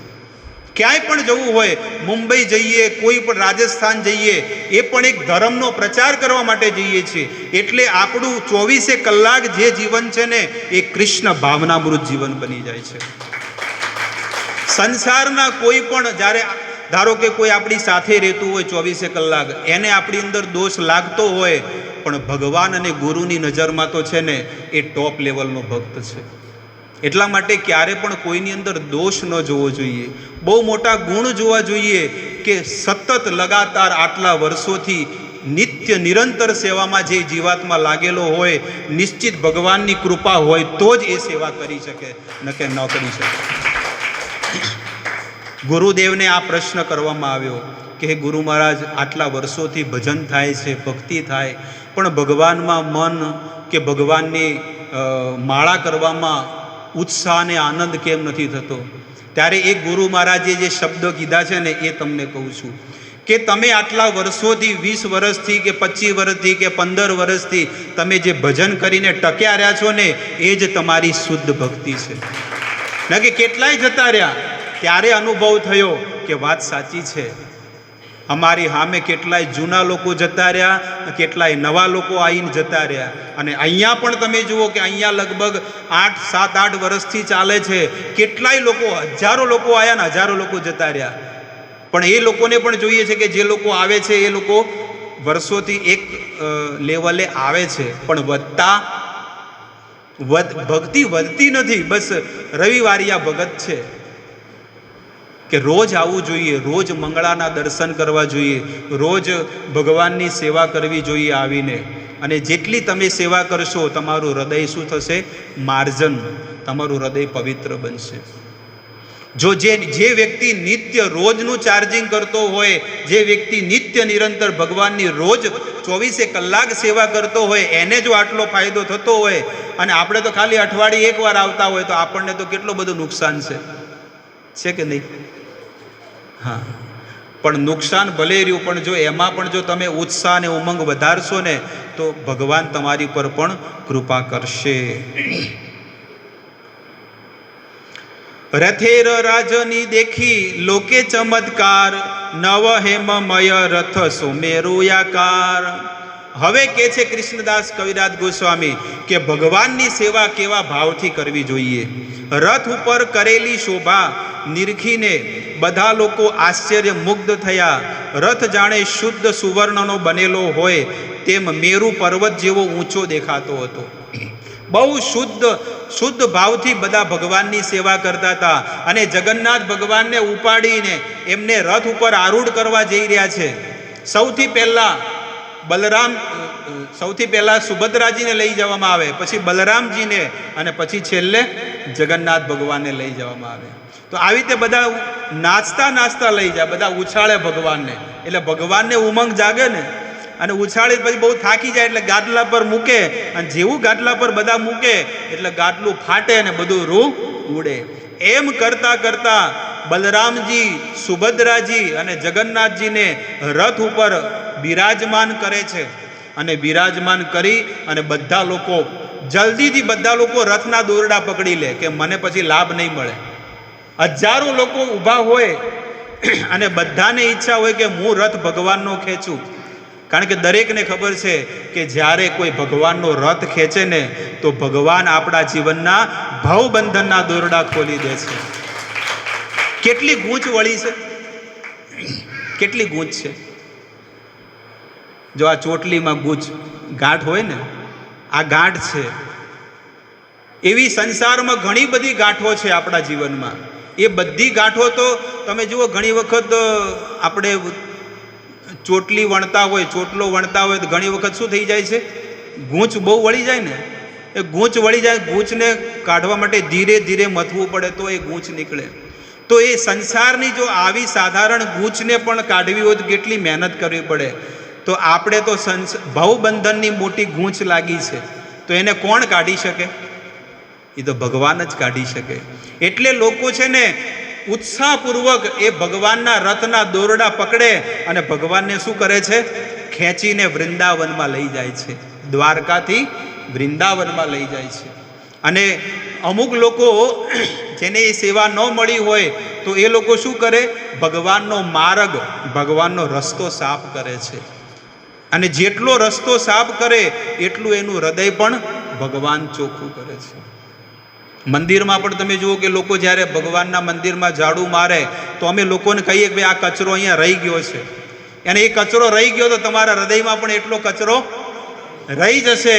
એટલે ભગવાનને શુદ્ધ ભાવથી કોઈ પણ જગ્યાએ જરા પણ કોઈ કચરો કે ગંદકી, પોતું મારતા હોય, ઝાડુ મારતા હોય કે કોઈ પણ કાર્ય કરતા હોય, પણ એ કાર્ય કેટલું એકદમ સ્વચ્છતાથી કરવું જોઈએ.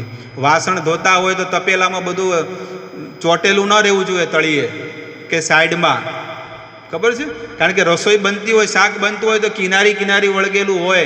એટલે ભક્ત હંમેશા બધું નિરખીને જોવે કે ક્યાંય કોઈ ગંદકી કે કાળાશ કે કોઈ એઠવાડ કંઈ રહ્યો તો નથી ને. અને આવા ભાવથી જ્યારે સેવા કરે તો એના હૃદયનો પણ એઠવાડો ભગવાન બધો સાફ કરી દે છે. તો આવી રીતે ભગવાનની રથયાત્રા શરૂ થઈ રહી છે. ભગવાન રથ ઉપર વિરાજમાન થઈ ગયા. શત શત સુચામર દર્પણે ઉજ્જવલ, ઉપરે પતાકા શોભે ચાંદરવા નિર્મલ. ચાંદરવા એટલે કે આપણે નહીં કહેતા, શું કે ગુજરાતીમાં શું કે મંડપને કે ને ચંદરવો. હા, એ અહીંયા બંગાળી ભાષામાં પણ એ જ છે. રથના સુશોભન માટે ચળકતા અરીસા અને સેંકડો ચામર લગાવ્યામાં હતા અને રથની ઉપર સ્વચ્છ ચંદરવો, આખો મોટો ઊંચો રથ હતો અને એના ઉપર લાલ કપડું કોરે મોરે હતું અને એની અંદર સુંદર મજાના શણગારો, ડિઝાઇનો અને દર્પણો, અરીસા અને ચામરો બધા હતા. એટલે આવી રીતે ભગવાનની સેવા કરવા માટે પોતાનું હૃદય પાથરી નાખે છે ભગવાનના ભક્ત, કે ગમે તે કરીને સારામાં સારી સેવા હું કરું, કારણ કે ભગવાને મને એ સેવાનો મોકો આપ્યો છે તો હું આ સેવા કરું. બધા લોકો એ સેવા કરે તો ઘણા લોકો કે મને તો કોઈ સેવા મળી. તમારી પાસે કોઈ સેવા ન હોય તો સૌથી મોટી સેવા છે કે આ વાણીથી ભગવાનનું નામ લેતા રહેવું જોઈએ, ભગવાનના કીર્તન કરવું જોઈએ. પણ ભગવાનના કીર્તન કરવા માટે પણ છે ને સ્વર સારો હોવો જોઈએ, મધુર હોવો જોઈએ. જે સ્વર સારો ન હોય ને પછી ગાવા માઇકમાં કે લાવું એ ગાવું તો પછી કેવું લાગે? પેલો તાલ 1 મિનિટ પહેલા ગાતો હોય ને આ 1 મિનિટ પછી ગાવાનું ચાલુ કરે, એવું ના ચાલે. સુર સાથે તાલ સાથે ગાવું જોઈએ. સુર સાથે આ મંજીરા વગાડવા, મંજીરા ક્યાંક બીજે વાગતા હોય અને ગાવાનું ક્યાંક બીજે ગાતા હોય, તો એવા વ્યક્તિને ક્યારે ગાવાનું, માઇક લેવાનું જ નહીં. ને કે પેલી ભીમ જેવી કથા આવે, ભીમ કે લાવું એ ગાવું, પણ ભીમને ગાતા આવડતું. એટલે એક વ્યક્તિ આવ્યો કે હારું આ ગધેડાનો અવાજ ક્યાંથી આવે છે? એટલે એમ કે હું મારા ગધેડાને શોધતો આ બાજુ આવ્યો. ભીમ ગાતો હતો. ભીમ છે ને એ ગાતા હતા, અને ભીમ ગાતા હતા એટલે એને સૂર અને તાલ લેવા માટે કઈ ખબર જ નહીં પડતી, ગમે ત્યારે ગાય. એટલે સૂર અને તાલને જાણવો જોઈએ, અને જાણ્યા વગર જો આપણે ગાશું ને તો આપણી કોઈ ક્રેડિટ કરે કે આ કોઈ ગાતા નથી આવડતું, શું કામ માઇક લેશે હાથમાં. એટલે પહેલાં આપણે ઘરે રિયાઝ કરવાનો. રિયાઝ એટલે શીખવાનું, પ્રેક્ટિસ કરવાની. પહેલાં પ્રેક્ટિસ કરો અને પછી બેસો. અમે વ્યાસપીઠ ઉપર બેસીને આ કથા કરીએ છીએ, પણ એના પહેલાં કેટલી પ્રેક્ટિસ કરી હોય, કેટલું વાંચન કર્યું હોય, તો આજે હજારો માણસોની સામે અમે ભાગવત કથા ને રામકથા ને બધું કરી શકતા હોય. એમને પ્રેક્ટિસ કર્યા વગર બે તો આમાં હસ કરવાથી કંઈ થોડું થવાનું છે. કંઈક બોલો અને એના હૃદયમાં ઉતરે અને એનું જીવન પરિવર્તન થાય, અને એ જ્યારે ભક્તિમાં લાગી જાય તો સમજી લેવું જોઈએ કે આપણી આ કથા કરેલી સફળ છે. એટલે સૂર સાથે ગાવું જોઈએ. એટલે જે આપણને સેવા આપે કે તમારે આ સેવા કરવાની છે તો પછી એ સેવા એને કરવી જોઈએ, કારણ કે જોવે કે આ ગુરુએ મને આ સેવા આપી છે એટલે મારી અંદર યોગ્યતા જોઈને મને આપી છે. પછી આપણે એ છોડીને બીજી સેવા ચાલુ કરી દઈએ ન ચાલે. એટલે મેનેજમેન્ટ કમિટી હોય. અહીંયા આગળ તમે જુઓ, મહાપ્રભુએ મેનેજમેન્ટ કમિટી બનાવી અને બધાને કીધું કે તમારે કરતાલ વગાડવાના, 4 મૃદંગ, 4 કરતાલ, ઝાંઝ, અને તમારે સૌથી આગળ ગાવાનું છે નિત્યાનંદ, તમારે છે ને પાછળ ગાવાનું છે. આ બધાને સેવા આપેલી છે. જો અહીંયા કે છે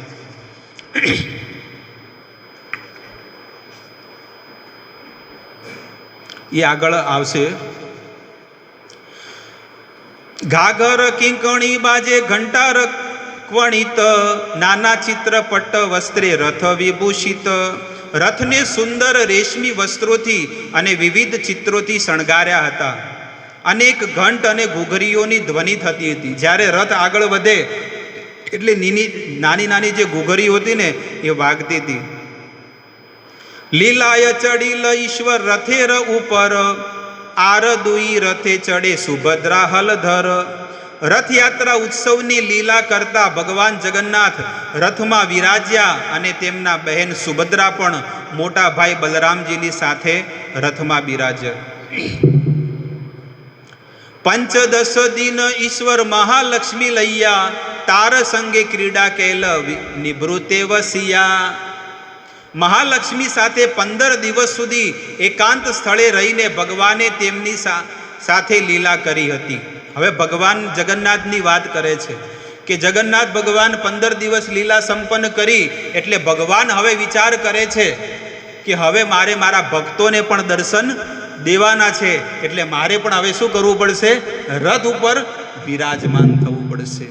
આટલા દિવસ તો મેં છે ને સ્વકીયા લીલા કરી. સ્વકીયા એટલે મારી પત્ની સાથે મેં સુંદર 15 દિવસનો વિતાવ્યા, પણ હવે મારે પરકીયા રસ. પરકીયા રસ શું છે? કે આપણે ભગવાનને જાણતા નથી, તો ભગવાન પરકીયા રસ એટલે કે આપણી અંદર પણ કૃપા કરવા માટે ભગવાન રથ ઉપર વિરાજમાન થાય અને આપણી ઉપર કૃપા કરે છે. પરકીયા રસ કે આપણે બધા અજ્ઞાની છે, આપણને સ્વકીયા રસ એટલે કે ભગવાનના ધામનો રસ આપણને ખબર નથી, તો એ રસ પ્રદાન કરવા માટે ભગવાન શું કરે છે? રથ ઉપર વિરાજમાન થાય છે. અને જ્યારે આપણે ભગવાનના દર્શન કરીએ, હાથ જોડીએ, પગે પડીએ, રથ ખેંચીએ, ઝાડુ મારીએ, પ્રસાદ લઈએ, આ બધી સેવા જ્યારે આપણે કરીએ તો ભગવાન આપણી ઉપર પણ એ કૃપા કરે છે. તાહાર સસ્મિત લૈયા ભક્તિ સુખ દીતે રથે ચડી બાહિર હૈલ વિહાર કરી લે. લક્ષ્મી દેવીની રજા લીધા પછી જો ભગવાન પણ રજા લે છે પત્નીની. ભગવાન રથ આરૂઢ થવા માટે બહાર આવ્યા અને ભક્તજનોને સુખ આપવા પોતાની લીલા વિસ્તારી. આ સંદર્ભમાં શ્રીલ ભક્તિ સિદ્ધાંત સરસ્વતી ઠાકુર જણાવે છે કે આદર્શ પતિ પણ તરીકે ભગવાન જગન્નાથ પોતાની પત્નીની સાથે રહે છે.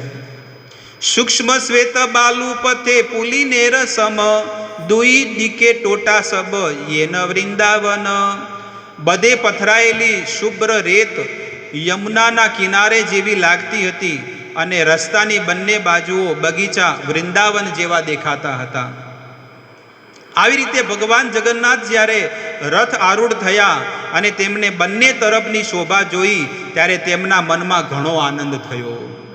ભગવાનને મંદિરમાં એટલો આનંદ નથી થતો, પણ જ્યારે રથ ઉપર બેસે ને ત્યારે આનંદ આવે છે. કેમ?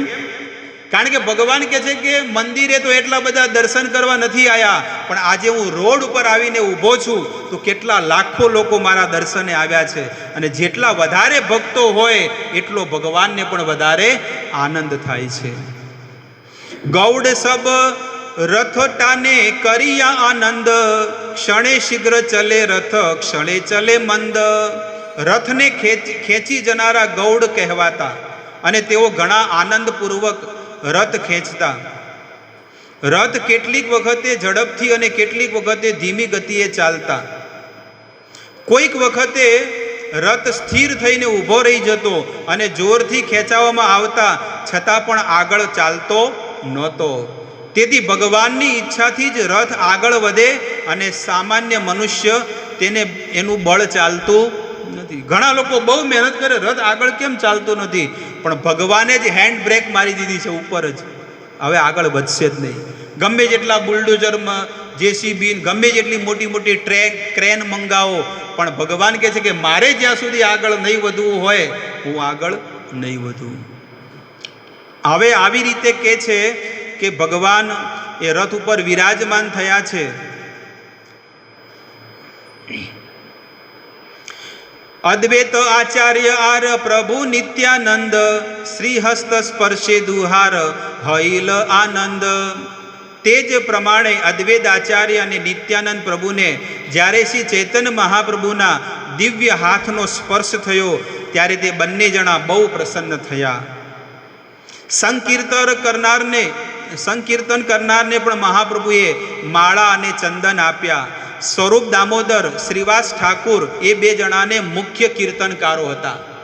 જેને સારું કીર્તન કરતા, ભગવાનનું એકદમ સુંદર સુમધુર વાણીથી કીર્તન કરતા આવડે ને, એને જ મહાપ્રભુએ કીધું કે તમે આ માઇક લો અને તમારે સૌથી આગળ ગાવાનું છે. કોને કોને કીધું? તો કે છે કે શ્રીવાસ ઠાકુરને કીધું કે તમે પહેલાં ગાજો, અને બીજા હતા સ્વરૂપ દામોદર. આ બે જણા બહુ મસ્ત ગાતા. ગંધર્વ રાજ જેને કહેવામાં આવે, બહુ સુંદર રાગથી ગાતા. અમુક તો ગાય તો આમ થાય કે આ બંધ કરે તો સારું, આખા તાલની પથારી ફેરવી નાખે આખી. મંજીરા ક્યાં વાગતો હોય, ઢોલક ક્યાં વાગતું, ને પેલો ગાવા વાળો ક્યાંક બીજે ગાતો હોય. એ તાલ ન કહેવાય, એટલે આપણે ગાવાય જ નહીં. પહેલાં ઘરે જઈને તાલ શીખવો જોઈએ. અહીંયા આગળ મહાપ્રભુએ બધાને જેને જે યોગ્યતા હતી એને સેવા આપી દીધી. એવી રીતે કોઈ ગુરુ હોય, કોઈ મંદિર ચલાવતો હોય, કોઈ પણ સંસ્થા ચલાવતો હોય, એને એ જ્ઞાન હોવું જોઈએ કે કયા વ્યક્તિને કઈ સેવા દેવી જોઈએ, કયો વ્યક્તિ કઈ સેવા કરવામાં નિપુણ છે, કે એને આ સેવા આપશું તો એ આ સેવા જ કરી શકશે, એ બીજી સેવા કરવાને લાયક નથી. પછી એમ લાગે કે આ સેવા પરફેક્ટ કરી શકે છે, ત્યારે એને બીજી સેવામાં લગાડી શકે છે.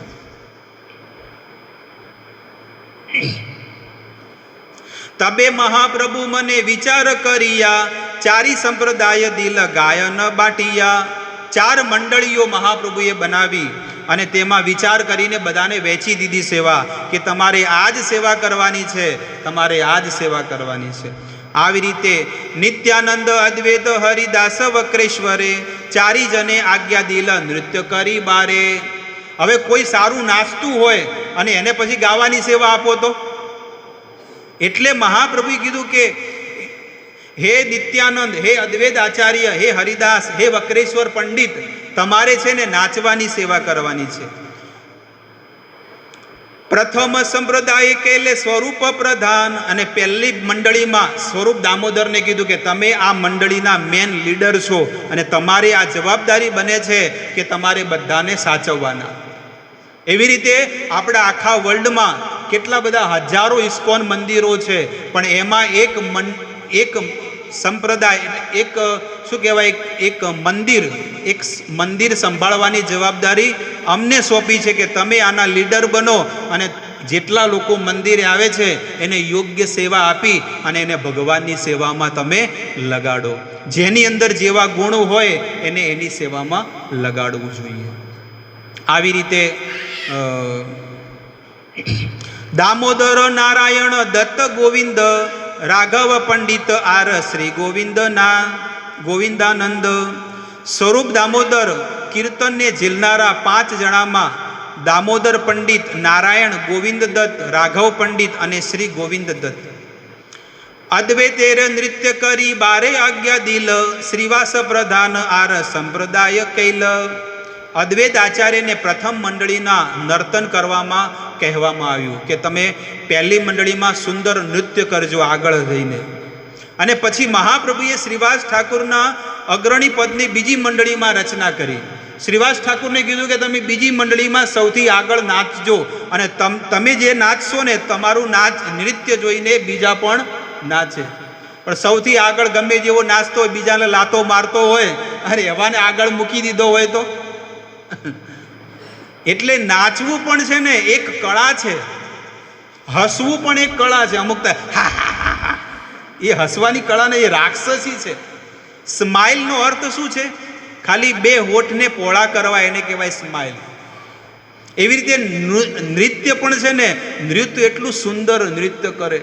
તમે જુઓ વ્રજ વૃંદાવન ધામમાં જ્યારે ભગવાનને રાધાષ્ટમી આવતી હોય, જન્માષ્ટમી આવતી હોય, તમે જુઓ કેટલી સુંદર કળાથી ભગવાનનું નૃત્ય કરતા હોય લોકો બધા. એટલું સુંદર નૃત્ય કરે કે આપણી ઈચ્છા જ ન થાય કે આપણે ઉઠીને જઈએ. એટલા માટે એ કળાને શીખવી જોઈએ. ભગવાનને પ્રાર્થના કરવી જોઈએ કે ભગવાન, મારે તમારી સેવા કરવી છે, કોઈ પણ પ્રકારે તમારી સેવા કરવી છે. ભલે મને ગાવાની સેવા આપો, કથા કરવાની સેવા આપો, વાસણ માંજવાની સેવા આપો, ઝાડુ મારવાની સેવા આપો, ભોગ બનાવવાની સેવા આપો. માળા કરવાની પણ એક સેવા છે. માળા કરવી પણ એક સેવા છે, પણ એ સેવા કેવી છે? પરફેક્ટ. બગા ખાતા ને ઊંઘ લેતા ને બીજું મન ભટકતું હોય ને જમાઈમાન, છોકરીઓમાન, છોકરામાન, દેવરમાન, ધણીમાન શું કરતો હશે? હજી ચમ આવ્યો નહીં ફૂટેલો, ગાળો બોલતા હોય ને ચાલુ થતા હોય. બોલો, અમુકનો સ્ત્રીઓનો સ્વભાવ હોય જ આવો, કારણ કે કારેલા ખૂબ ખાતી હોય ને, સ્વભાવ એવો હોય. પણ પતિને બહુ સન્માન દેવું જોઈએ. પતિને બહુ સન્માન ને માન દેવું જોઈએ. પતિ અને પત્ની બંનેવે સારું પવિત્ર જીવન જીવવું જોઈએ. આપણે ભારતમાં રહીએ છીએ, આર્ય સંસ્કૃતિમાં જન્મ લીધો, તો હરેક કાર્ય કરીએ ને એ કાર્યની પાછળ બહુ વિચાર કરીને કાર્ય કરવું જોઈએ. તમારે ઘર ચલાવવું હોય, કોઈ પણ તમારે પ્રસંગ કરવો હોય, તો એના માટે તમારે બહુ વિચાર કરવો જોઈએ. અને વિચાર કરીને તમે એ કાર્ય કરો ને તો એમાં તમને સફળતા મળશે.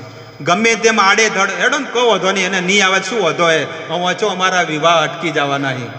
ડાયરેક્ટ લોકો આવું કરી દે, કારણ કે અંદર અહંકાર ભર્યો હોય ને માણસને, એટલે શું થાય, અહંકાર એને મારી નાખે, એનું આખું પતન કરાવી નાખે. તો એટલે તમે જુઓ, કોઈને કુટુંબમાં ન જામે, સમાજમાં ન જામે, આજુબાજુવાળા સાથે ન જામે, કોઈની સાથે ન જામે, કોઈની સાથે ન જામે. મંદિરે આવે તો મંદિરે આમ આમ ચાલુ થઈ જાય. એટલે સ્વભાવને સુધારવાની જરૂર છે. અને આ સ્વભાવ ક્યારે સુધરશે? જેટલું હરિનામ તમારું પરફેક્ટ હશે એટલો તમારો સ્વભાવ ઓટોમેટિક સુધરી જશે. એટલે ભગવાનનું નામ વધારે લો. ઉઠતા બેસતા ખાતા પીતા ગમે તે રીતે ભોજન બનાવતે બનાવતે પણ ભગવાનનું નામ લેતા રહેવું જોઈએ. ભગવાનનું નામ લેતા રહો. ભલે ગુસ્સો આવે, ગમે તે થાય, ક્રોધ આવે તો ચાલુ થઈ જવું જોઈએ. ભગવાનનું નામ લેવાનું છોડવાનું. આવી રીતે માધવ વાસુદેવ ઘોષ દુઈ સહોદર નૃત્ય કરેન તાહા પંડિત વક્રેશ્વર. કીર્તનકાર તરીકે માધવ ઘોષ અને વાસુદેવ ઘોષ આ બે ભાઈઓને પણ આ મંડળીમાં જોડાયા. અને વક્રેશ્વર પંડિત તેમાં નર્તક હતા. વક્રેશ્વર પંડિત નર્તક એટલે કે નાચવા માટે. કુલી ગ્રામેન એક કીર્તનિયા સમાજ તાહા નૃત્ય કરેન રામાનંદ સત્યરાજ. કુલીન ગ્રામ બંગાળમાં એક ગામ છે, કુલીન ગ્રામ. અને કુલીન ગ્રામમાં એક કીર્તન મંડળી હતી અને રામાનંદ તથા સત્યરાજ આ મંડળીના નર્તક હતા. તો એમની એક આખી અલગ મંડળી જ આપી હતી કે તમને આ મંડળી આપીએ છીએ, એમાં તમે કીર્તન કરો. શાંતિપુરેર આચાર્યર એક સંપ્રદાય અચ્યુતાનંદ નામે તથા આરસબ ગાય. હવે સંપ્રદાય વધતા જાય છે, મંડળીઓ હજી વધતી જાય છે. શાંતિપુર ગામની એક મંડળી પણ હતી. શાંતિપુર એટલે કે જ્યાં અદ્વૈત આચાર્યનું હતું ગામ, એ શાંતિપુર ગામ, જેની રચના અદ્વૈત આચાર્ય કરી હતી. તેમાં અચ્યુતાનંદ નર્તન કરતા હતા અને બીજા બધા કીર્તન કરતા હતા. ખંડેર સંપ્રદાય કરે અન્યત્ર કીર્તન નરહરિ નાચે તાહા શ્રી રઘુનંદન. ખંડના લોકોની એક બીજી મંડળી હતી. આ લોકો પણ અન્ય સ્થળે કીર્તન કરતા હતા. તે મંડળીમાં નરહરિ પ્રભુ અને રઘુનંદન તરીકે નર્તન કરી રહ્યા હતા. 4 હતી, બીજી 3 નવી આવી, એટલે કેટલી થઈ? 7 મંડળી થઈ. અને 3 રથ હતા.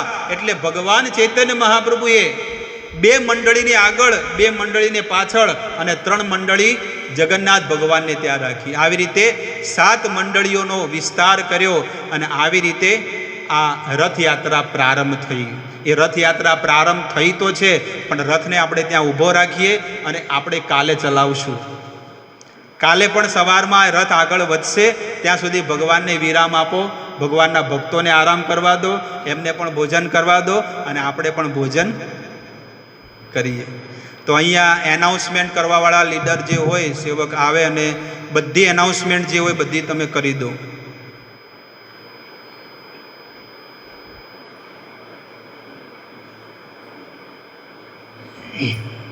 એ બે મોબાઈલ આપજો.